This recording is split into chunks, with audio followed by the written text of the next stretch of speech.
بڑا اہم مسئلہ ہے. مسلمان عام طور پہ اس غلط فہمی میں مبتلا ہیں کہ اگر باپ مر جائے، ماں کا انتقال ہو جائے، تو اس کی جائیداد کا مالک وہ تنہا ہو جاتا ہے. غیر مسلموں میں بڑا لڑکا مالک ہو جاتا ہے ہندوؤں میں، اور مغربی تہذیب اور کلچر میں بیوی مالک ہو جاتی ہے. لیکن اللہ رب العزت نے وراثت کے میں حقوق متعین کیے ہیں. ماں کا بھی حق ہے، باپ کا بھی حق ہے، بھائیوں کا بھی حق ہے، بہنوں کا بھی حق ہے، بیٹے کا بھی حق ہے، بیٹی کا بھی حق ہے. ان سارے حقوق کو دینا بے پناہ ضروری ہے، جس کا جتنا حصہ مقرر ہے. اور اگر وہ ایسا نہیں کرتا، مرنے والا اگر وصیت نہیں کرتا اور مرنے کے بعد اس کی اولاد اگر صحیح تقسیم نہیں کرتی، تو انہی زنجیروں میں جکڑی جائے گی جس کا تذکرہ یہاں کیا گیا ہے، اور جہنم میں ڈال دیا جائے گا انہیں.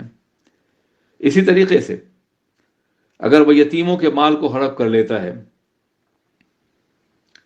غریبوں کے مال کو کھا جاتا ہے، ان کی بے کسی اور مجبوری سے فائدہ اٹھاتا ہے، تو اسے بھی جہنم میں ڈالا جائے گا.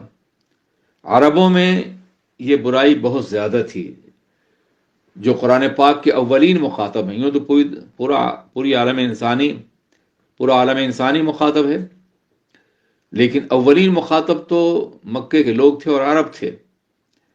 اور ان کا یہ عالم تھا کہ وہاں جائیداد کی تقسیم کا کوئی کانسیپٹ ہی نہیں تھا. جہاں تک یتامہ کا مال ہے، چونکہ ان کے ہاں قبائلی جنگیں ہوتی تھیں اور یتیم بہت ہوتے تھے، عورتیں بیوہ ہو جاتی تھیں، اور ان کی مجبوریوں سے فائدہ اٹھاتے ہوئے معاشرے کے طاقتور لوگ اس پہ قبضہ کر لیتے تھے. بعض اہل رشتہ دار اپنے یتیم بھتیجوں اور بھانجوں کو اپنی نگرانی میں لیتے، اور اس سے پہلے کہ وہ جوان ہوں، یتیمی کے مراحل سے آگے بڑھیں، ان کا سب کچھ ہڑپ کر جایا کرتے تھے.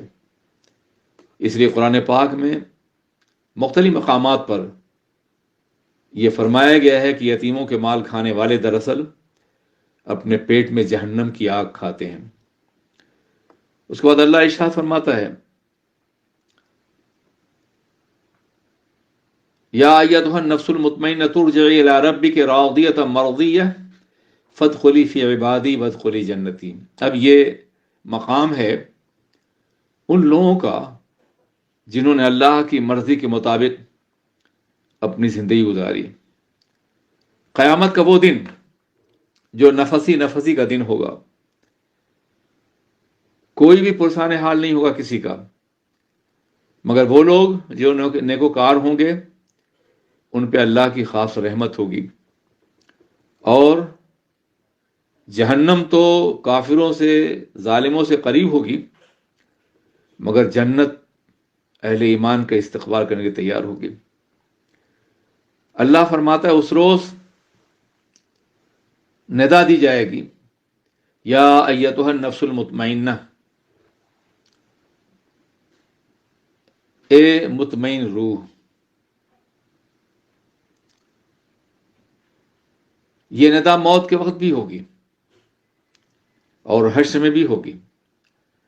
موت کے وقت بھی ایک مومن سے یہ کہا جائے گا اس کی روح سے کہ مطمئن روح، ارجعی الی ربک راضیۃ مرضیہ، لوٹ جا اپنے رب کی طرف اس سے خوش ہو کر کے،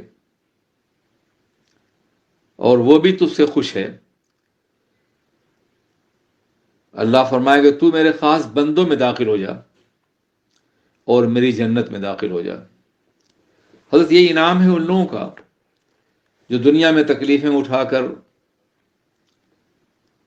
اللہ کی عبادت کرتے ہیں اور بندوں کا حق ادا کرتے ہیں.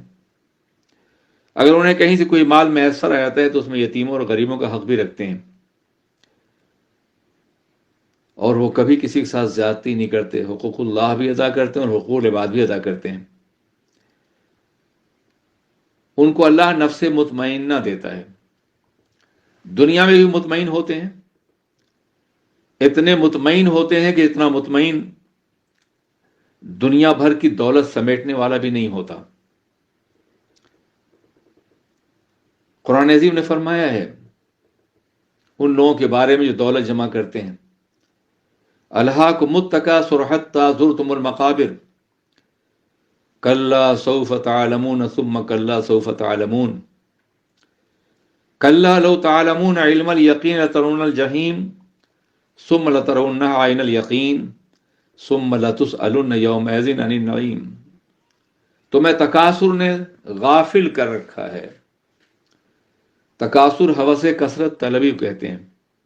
100 کو ہزار، ہزار کو لاکھ، لاکھ کو کروڑ، کروڑ کو ارب میں تبدیل کرنے کے لیے بے قرار رہنا. انہیں کبھی اطمینان نہیں ملتا. پہلے وہ دولت کماتے ہیں حصول اطمینان کے لیے، اور جب دولت جمع ہو جاتی ہے تو اس کو بچانے کے لیے انتہائی مضطرب اور بے قرار رہتے ہیں. یاد الہی دل میں ہوتی تو دل مطمئن ہوتا. الا بذکر اللہ تطمئن القلوب. آگاہ ہو جاؤ کہ اللہ کا ذکر سے دل مطمئن رہتا ہے. مشکلات آتی ہیں تو بھی مطمئن رہتے ہیں وہ. اور جب وقت نزع آتا ہے سفر آخرت کا تو بھی ندا آتی ہے، اے نفس مطمئنہ لوٹ جا اپنے رب کی طرف. ارجعی الی ربک راضیۃ مرضیہ، خوشی کی حالت میں اور رضا یافتہ ہو کر کے. اللہ کے فدخلی فی عبادی، میرے خاص بندوں میں داخل ہو جا اور میری جنت میں داخل ہو جا. یہ جنت تو ہمیشہ سے تیری منتظر رہی ہے میرے بندے.